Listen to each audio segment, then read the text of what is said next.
Ito ang mga dapat natin aabangan mga kapamilya sa Batang Quiapo na wag natin papalampasin ang bawat episode ng telesiring ito.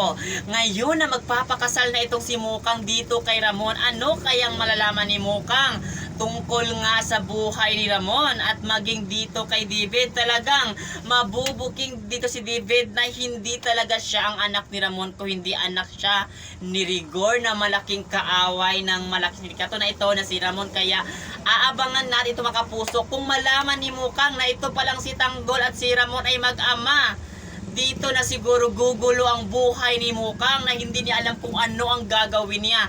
At kung malaman din talaga ni Ramon na itong si Tanggol palang anak niya na nakakulong ngayon kasi pinakulong ni Rigor, baka siya ang gagawa ng paraan para makalaya itong ating bida na si Tanggol. Kaya mga kapamilya, lagi natin ito aabangan kasi marami tayong aabangan na hindi natin inasa na ito ay mangyayari.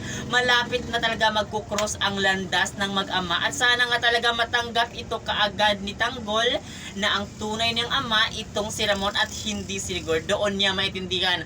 Kaya pala ganito ang trato sa kanya ni Rigor kasi hindi siya tunay na anak.